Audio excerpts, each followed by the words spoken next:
नमस्कार मित्रांनो. अक्षय तृतीया हा सण हिंदू धर्मात अत्यंत शुभ मानला जातो. अक्षय म्हणजे कधीही न संपणारे आणि तृतीया म्हणजे वैशाख शुद्ध तृतीया.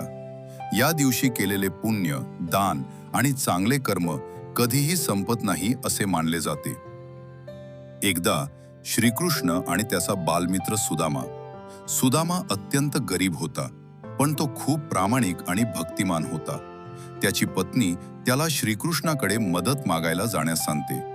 सुदामा द्वारकेला जातो, पण त्याच्याकडे भेट म्हणून फक्त थोडे पोहे म्हणजेच चिवडा असतात.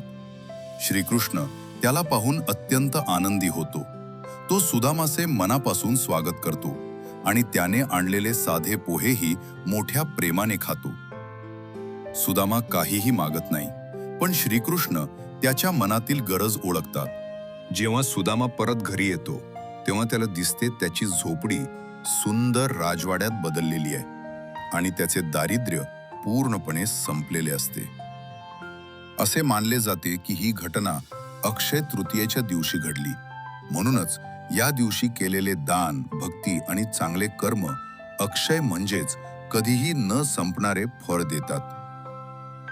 जेव्हा मन शुद्ध आणि भाव निस्वार्थ असतो तेव्हा देव स्वतः आपल्या जीवनात परिवर्तन घडवतो.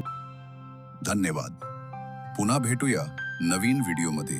जर तुम्हाला हा व्हिडिओ आवडला असेल तर आमच्या चॅनलला नक्की सबस्क्राईब करा, व्हिडिओला लाईक करा आणि तुमच्या मित्रांसोबत शेअर करायला विसरू नका. तुमचा सपोर्ट आम्हाला आणखी चांगले व्हिडिओ बनवण्यासाठी प्रेरणा देतो. धन्यवाद.